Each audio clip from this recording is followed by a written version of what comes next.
2주일 동안 또 세상 가운데서 우리가 원하는 그런 세상이 아직 오지 않아서 또 힘들고 어려운 시간들을 보내다가 이 시간 모셨을 텐데, 오늘도 예배를 통해서 또 가정에서 지금 예배를 드리는 우리 산돌의 모든 성도님들도 동일하게 하나님의 은혜가 이 시간 임하길 간절히 소망합니다. 누군가가 내 편이 되어줘서 나를 응원해 주면 그것이 굉장히 큰 힘이 되고 또한 위로가 됩니다. 2002년 월드컵 때 우리 국민들이 선수들에게 주었던 응원의 소리는 바로 대한민국! 이거였습니다, 여러분. 기억나십니까? 그 소리가 우리 선수들에게 엄청난 위로의 소리가 되었고 응원의 소리가 되었고, 그 소리에 힘을 입어서 정말 열심히 최선을 다해서 우리 11명의 선수들이 그 그라운드에서 쓰러질 정도로 뛴 결과 4강이라는 그런 기적을 만들어 놓았습니다. 우리는 다 응원이 필요한 사람입니다. 그래서 여러분들이 옆에 사람에게 응원하는 자가 되기를 소망합니다.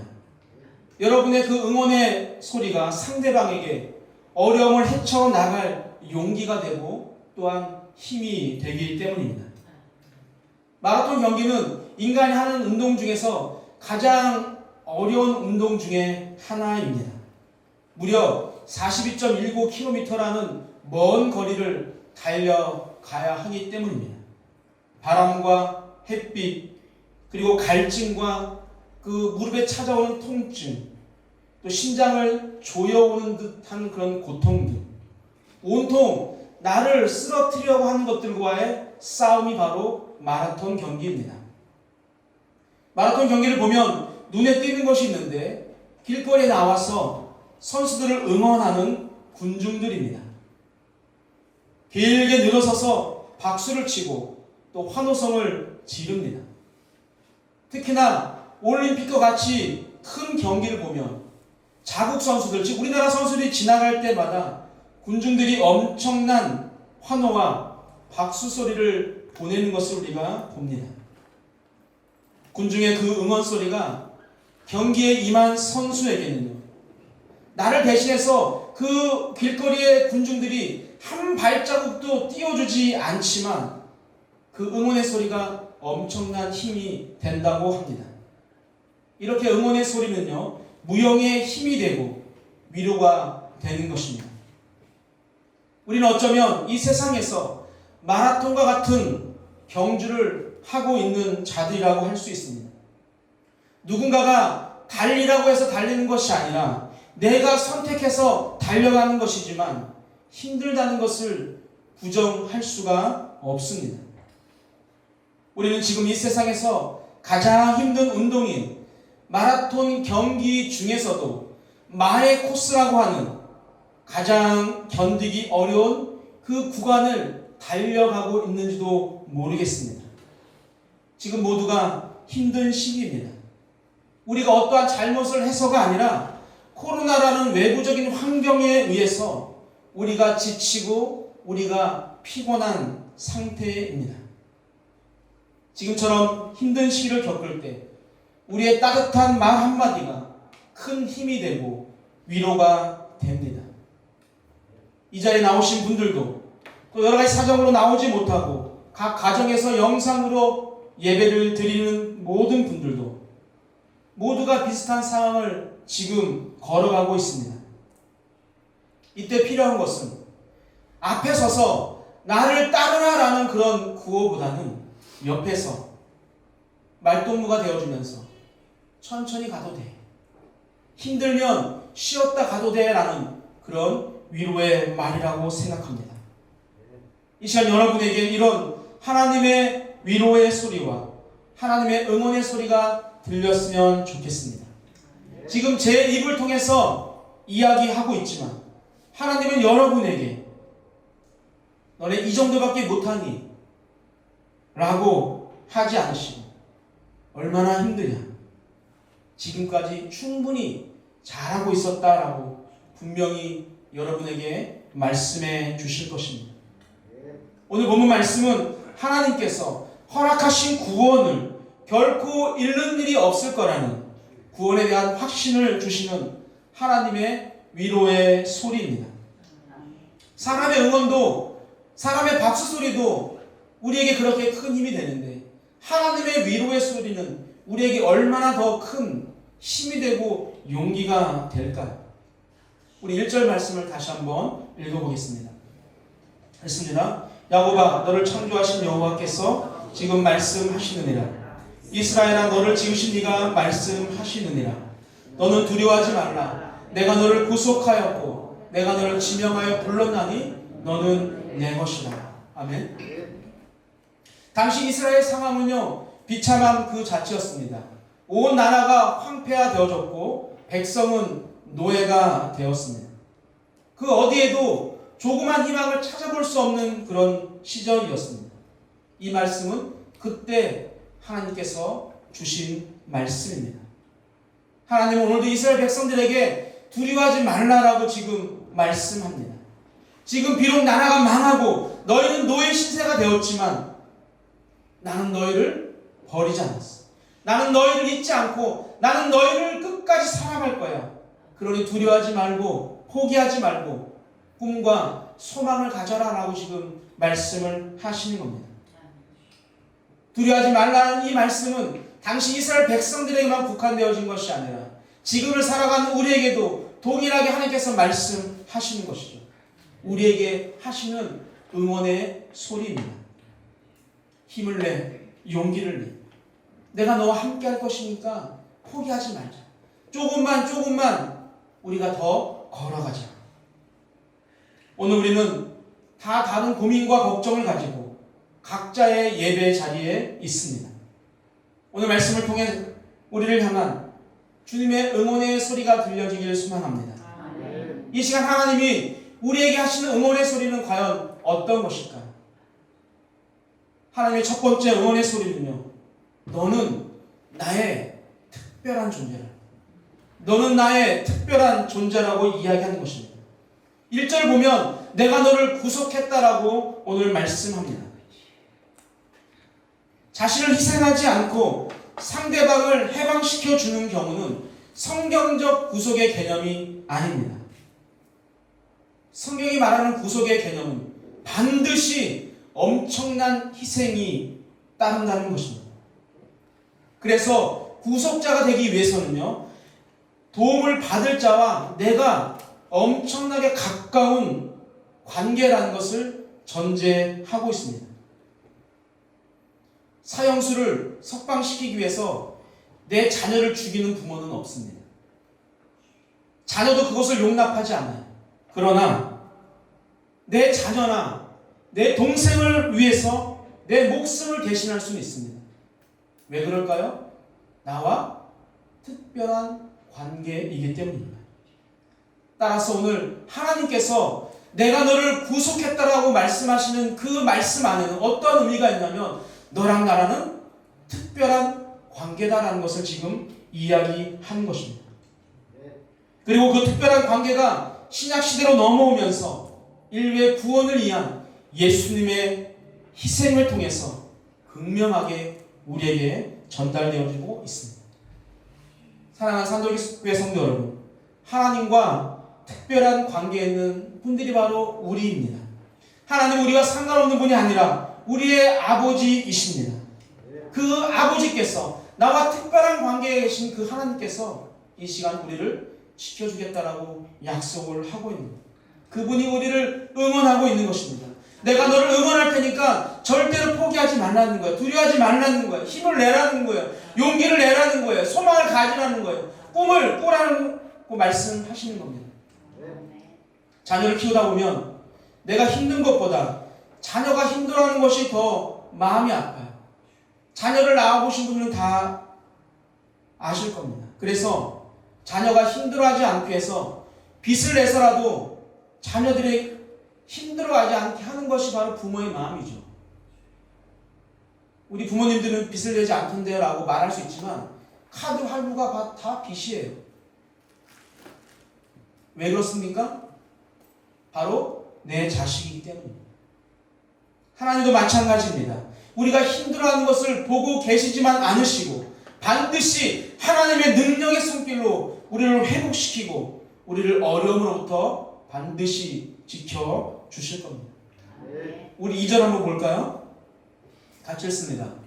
내가 물 가운데로 지날 때에 내가 너와 함께 할 것이라. 강을 건널 때에 물이 너를 침몰하지 못할 것이며 내가 불 가운데로 지날 때에 타지도 아니할 것이요 불꽃이 너를 사리지도 못하리니. 아멘. 누구나 살다 보면 어렵고 힘든 때가 있습니다. 삶 속에 깊은 바닷속으로 잠기는 듯한 그런 공포를 느낄 때가 있고 또 불과 같은 엄청난 고난을 당할 때가 있습니다. 그런 순간에 누군가가 나와 함께하고 있느냐, 함께 하지 않느냐에 따라서 그 상황이 완전히 달라질 수 있다는 겁니다. 어두운 밤길을 걸을 때 아버지의 손을 꼭 붙잡고 걸으면 그 길이 무서운 길이 되지 않지요. 왜? 아버지와 함께 하기 때문입니다. 어렵고 힘들 때 누군가가 나의 어깨에 손만 얹어주어도, 누군가가 나를 따뜻하게 안아주기만 해도 그 자체가 힘이 되고 용기가 되고 요즘 말하는 힐링이 되는 것입니다. 그런데 만약에 나를 안아주는 사람이 내가 정말로 믿고 의지하는 사람이라면 그 힘이, 그 용기가 더 배가가 되는 것이죠. 여러분, 하나님의 백성이 되었다는 것은 세상의 모든 환난으로부터 우리가 면제를 보장받았다는 것이 아니라 우리가 환난 가운데 살아가지만, 우리가 어려움 가운데 살아가지만 하나님이 나와 함께 하시겠다라는 그런 보장이라는 것을 말합니다. 고난 가운데 있다 할지라도 그 고난 속에서 하나님께서 우리와 함께 하시면서 우리를 안전하게 지켜주시고 보호해 주신다는 말씀입니다. 왜 그래요? 하나님과 우리가 특별한 관계이기 때문입니다. 너는 나와 특별한 관계이니까 내가 너를 책임지겠다라고 하시는 그런 하나님의 응원의 소리가 여러분의 삶 가운데, 여러분의 가정 가운데 계속적으로 들려지게 되기를 주님의 이름으로 축복합니다. 하나님의 응원의 소리 두 번째는요, 지금 그대로도 너무 좋다는 것. 4절입니다. 읽겠습니다. 내가 내 눈에 보배롭고 존귀하며 내가 너를 사랑하였음즉 내가 내 대신 사람들을 내어주며 백성들이 내 생명을 대신하리니. 아멘. 하나님이 보시기에 하나님의 눈에는 우리가 보배롭고 존귀하다라고 이야기합니다. 여러분, 여기서 보배롭다는 말은요, 우리는 다른 어떠한 것과도 비교할 수 없을 만큼 엄청난 가치가 있다는 것을 말합니다. 근데 그 이유가 다른 이유가 아니라 내가 너를 지금 그 모습대로 사랑하기 때문이라고 말씀을 하고 있는 것입니다. 여러분, 다른 조건이 없습니다. 앞으로 너가 어떤 사람이 되어지면, 앞으로 너가 나를 위해서 어떠한 일을 성취하게 되어지면 보배롭고 존귀한 사람이라고 내가 인정해 줄 거야 라는 그런 말씀이 아닙니다. 세상은 1등부터 꼴찌까지 줄 세워서 판단하려고 하지만 하나님은요, 우리 모두를 1등으로 생각하십니다. 우리를 창조하시고 하나님이 무엇이라고 말씀하셨습니까? 보시기에 심히 좋았다라고 말씀하시는 그 자체가 무엇이냐면 바로 우리는 하나님께 1등이라는, 2등은 없습니다. 그래서 지금 우리는 우리 모습 그대로 하나님이 보시기에 보배롭고 존귀하며 사랑스러운 사람들입니다. 그렇기에 지금 나의 모습이 어때서 하나님의 일을 하지 못한다는 말은 맞지 않습니다. 내가 주님을 사랑하는 마음이 더 생기면 그때 하나님을 하겠습니다라는 것도 맞지 않습니다. 지금 그 모습 그대로 좋다고 하시는 그 하나님의 말씀에, 그 말씀을 믿고 순종해서 하나님 앞으로 우리가 나오게 되어지면 그 뒤로는 하나님이 다 책임져 주신다라는 말씀입니다. 가끔 목사님 도움이 되어드리지 못해서 죄송합니다라고 말씀하시는 성도님들이 계십니다. 물론 그 마음이 어떤 마음인지 정확하게 알고 있기 때문에 그 마음에 너무너무 감사를 드립니다.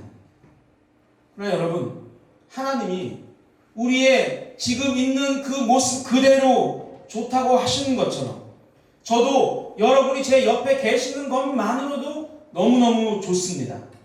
여러분이 제게 무엇을 해서가 아니라 여러분들을 볼 수 있고 여러분들을 만질 수 있고 여러분들과 이야기할 수 있고 그리고 삼돌 교회라는 한 배를 타고 가고 있기 때문에 너무나도 좋습니다. 하나님께서는 지금도 우리의 지금 모습 그대로 좋다라고 응원하고 계신다는 것을 우리가 잊지 않았으면 좋겠습니다. 하나님의 응원의 소리 세 번째는요, 더 나은 미래를 꿈꾸라라는 것입니다. 우리가 더 나은 미래를 꿈꿔야 합니다.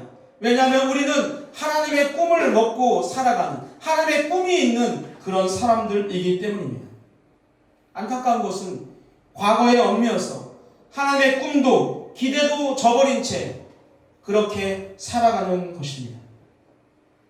이런 하나님의 자녀들에게 하나님께서 이렇게 말씀하십니다. 이사야 43장 18절입니다. 읽습니다. 너희는 이전 일을 기억하지 말며 옛날 일을 생각하지 말라. 아멘. 많은 사람들이 오늘을 살면서도 과거의 노예로 살아가는 경우가 많은 것 같습니다. 어제 그렇게 하지 않았으면, 어제 내가 그런 말을 하지 않았으면, 어제 우리는 늘 과거에 얽매여 살아가면서 오늘을 후회하는 것 같습니다. 그런데 하나님께서는 우리에게 과거에 얽매이지 말고 옛날 일을 생각하지 말고 더 나은 미래를, 더 나은 내일을 꿈꾸라라고 말씀을 하고 있습니다. 이사야 43장 19절 20절입니다. 읽겠습니다. 보라, 내가 새 일을 행하리니 이제 나타낼 것이라. 너희가 그것을 알지 못하겠느냐. 반드시 내가 광야의 길을 사막의 강을 내리니 장차 들짐승 곧 승냥이와 타조도 나를 존경할 것은 내가 광야의 물을 사막의 강물을 내어 내 백성 내가 택한 자에게 마시게 할 것임이라. 아멘. 여러분, 광야에 길이 나고 사막에 강이 흐르는 것은요, 여러분 불가능합니다. 사막을 가면 바람 한번 불면 그 길이 다 없어지는 거예요. 아무리 비가 갑자기 폭우같이 쏟아져도 1분, 2분만 지나면 모든 비를 다 흡수해서 메말라지는 것이 바로 사막입니다. 그러나 하나님께서 하시면 가능합니다. 여러분, 우리 인생도 마찬가지예요. 새벽에도 말씀을 드렸지만 우리가 정말 할 수 없는 쓰러져가는 아무 가치도 없는 그런 인생인 것처럼 보이지만 하나님의 은혜가 임하면, 하나님의 사랑이 임하면 여러분 불가능한 삶이 가능한 삶으로 바뀌는 거예요. 불가능한 인생이 가능한 인생으로 바뀌는 것이고 불가능한 교회가 가능한 교회로 바뀌게 되는 것입니다. 지금 내 안에 바꾸고 싶은데 바꿀 수 없는 것들이 굉장히 많이 있죠. 벗어나고 싶은데 벗어날 수 없는 것들이 많이 있습니다. 정말 버리고 싶은데 버릴 수 없는 것들이 많이 있습니다. 그것이 나의 환경일 수도 있고 나만 가지고 있는 습관일 수도 있고 때로는 친구나 부모에 대한 마음의 상처일 수도 있습니다. 그러나 내 스스로는 바꿀 수 없고 내 스스로는 벗어날 수 없고 내 스스로는 버릴 수 없다 할지라도 하나님께서 일하시면, 하나님의 은혜가 내 안에 임하면 이 모든 것들이 가능해진다는 것을 믿으시길 주님의 이름으로 축복합니다. 아멘. 이것을 믿는 것이 믿음입니다. 하나님이 함께 하시면 불가능이 없다는 것을 믿는 것이 바로 믿음입니다. 아멘. 여러분, 과거가 우리의 인생을 결정하지 않아요. 오늘 내가 어떠한 꿈을 꾸고 내가 오늘 한 걸음 더 나가느냐에 따라서 우리의 미래가 결정되는 것입니다. 사랑하는 성도 여러분, 우리 인생에 새 일을 행하실 하나님을 기대하십시오. 그리고 더 나은 내일을 꿈꾸는 자가 되시길 소망합니다. 하나님 지금도 우리를 응원하십니다. 내가 너희에게 새 일을 행할 것이니까 더 나은 미래를 꿈꾸라고. 하나님의 응원은 여러분 길거리에서 박수만 치는 그런 말뿐인 응원의 소리가 아닙니다. 우리의 인생 깊숙이 들어오셔서 우리와 함께 걸으시고 우리와 함께 그 강을 건너시고 우리와 함께 그 불길을 헤쳐 나가시면서 우리의 눈물을 닦아주시고 우리를 일으켜 세우시고 우리의 부족함을 채워주시고 우리를 격려해 주시는 진짜 응원입니다. 여러분, 하나님의 응원의 소리가 혹시 들리십니까? 하나님은 오늘도 우리를 응원해 주세요. 내 사랑하는 독생자 아들의 목숨을 버리기까지 너희들은 나에게 특별한 사람이다. 지금 내 모습이, 내 환경이, 내 여건이 어떠하든지 그 환경을 내가 사랑하는 것이 아니라 지금 그대로의 그 모습으로도 너무너무 너희는 좋은 나의 자녀들이다라고 지금 응원하신다는 것이죠. 그런 너를 내가 끝까지 응원할 것이니까, 내가 너와 끝까지 함께 할 것이니까 절대 포기하지 말고 더 나은 내일을 꿈꿔라 라고 지금도 우리에게 말씀하십니다. 오늘 그렇게 우리가 하나님의 응원의 소리를 듣고 우리가 겪고 있는 위기를 극복하고 새롭게 출발하는 은혜가 오늘 이 자리에 참석하신 우리 성도님들과 영상으로 예배하는 모든 산돌교회 성도님들에게 부어지기를 주님의 이름으로 축복합니다.